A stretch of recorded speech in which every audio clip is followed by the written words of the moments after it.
Eh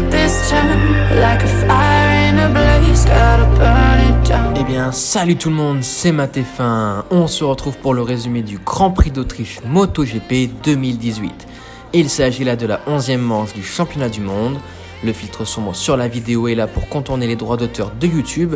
C'est pour cela que la vidéo est disponible sans ce filtre sur une autre plateforme. Le lien est dans la description. Enfin, n'oubliez pas de vous abonner et de me suivre sur les différents réseaux sociaux, à savoir Facebook et Twitter, si vous voulez suivre l'intégralité de cette saison 2018 de MotoGP.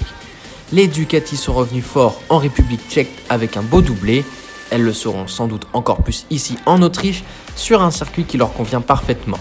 Marc Marquez ne devra pas prendre de risques et marquer des points s'il veut conserver sa large avance au championnat. La piste mesure 4,3 km que les pilotes doivent parcourir 28 fois pendant la course. En 2017, la victoire était revenue à Andrea Dovizioso devant Marc Marquez et Dani Pedrosa. Tout de suite, le résumé de l'édition 2018.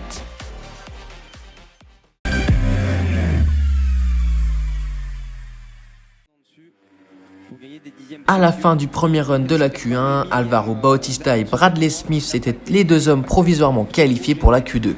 Le chrono de Bautista lui suffit à garder la tête et ainsi à poursuivre ses qualifications, alors que Smith se voit chipper sa deuxième place par Aleix Rins. La grosse surprise de cette qualification vient de Valentino Rossi qui ne s'élancera que 14e sur la grille de départ. C'est alors que débute la phase la plus importante, la Q2. C'est dans un premier temps Marc Marquez qui s'est porté en tête avant de se faire déloger par Jorge Lorenzo. Mais le pilote Honda réagit peu de temps après avant d'enfoncer le clou pour signer la pole position. Il devance d'une très faible avance, 2 millièmes exactement, Andrea Dovizioso et Jorge Lorenzo qui complètent la première ligne. Johan Zarco arrive à s'en sortir 6e avec sa Yamaha, alors que Maverick Viñales n'est que 11e. Le meilleur temps. On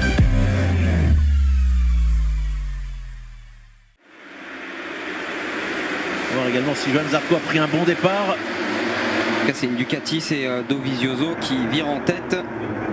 Et Crutchlow est bien parti, il est 3e. Ouais, Johan a perdu au moins 3 ou 4 places. Excellent départ d'Andrea Dovizioso qui vire en tête au premier virage. Marc Marquez l'attaque et le passe dans le virage 3.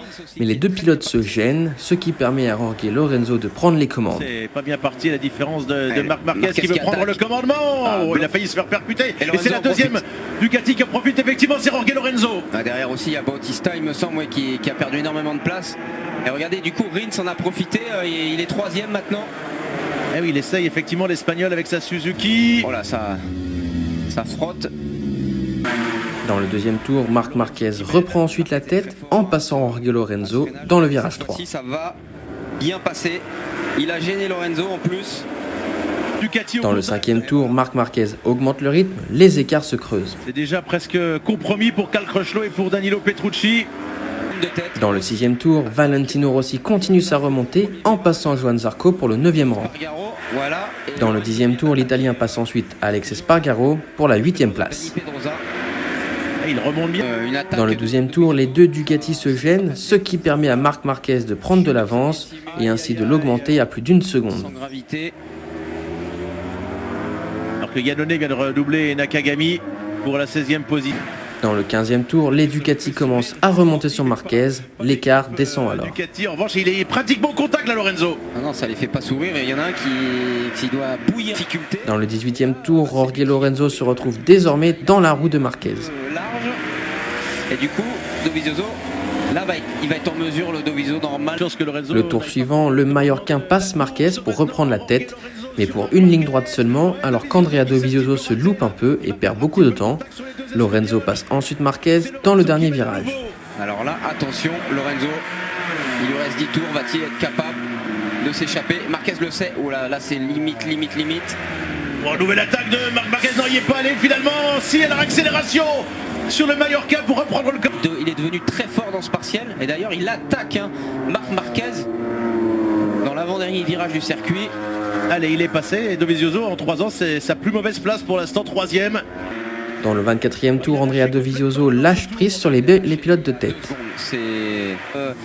Dans le 26e tour, Jorge Lorenzo se rate au virage 3 et perd ainsi la tête au profit de Marc Marquez. mais le Mallorquin réagit vite et le repasse. Lorenzo, et en plus là il pousse Marquez. Il l'a gêné un peu, effectivement. Dans le 27e tour, Marquez reprend les commandes au virage 3. Sur Andrea Dovizioso qui n'a pas trop voulu, sur Lorenzo qui n'a pas voulu céder. Mais quelle attaque de Marquez, Mais dans le dernier tour, Jorge Lorenzo le passe de nouveau au virage numéro 1. Marquez retente une attaque dans le virage 3, mais sans succès pour lui. Dans son compatriote, Marquez à la réaccélération qui est pas bien loin. Non, alors là, on va voir Lorenzo. Il va fermer vraiment la porte à l'entrée de ce virage, parce qu'il sait très bien que Marquez va lui tenter quelque chose. Voilà, la même. Il est en travers, la réaccélération pour Jorge Lorenzo de l'extérieur.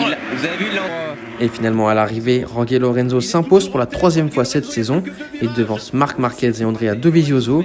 Suivent Cal Crutchlow, Danilo Petrucci, Valentino Rossi, Dani Pedrosa, Alex Rins, Joan Zarco et Alvaro Bautista pour le top 10. Au niveau du classement pilote, Marquez se retrouve avec 59 points d'avance sur Rossi.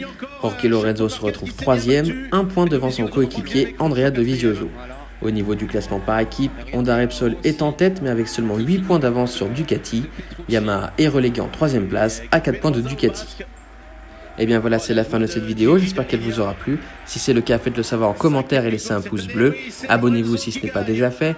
Et suivez-moi sur les différents réseaux sociaux, à savoir Facebook et Twitter. Tous les liens sont dans la description. On se retrouve le 26 août pour le Grand Prix de Grande-Bretagne. Pendant ce temps-là, portez-vous bien. Salut tout le monde. S'il l'a gagné au combat, alors que les deux autres, c'était un peu plus facile, entre guillemets, pour lui. Et de battre Marquez lors de duels.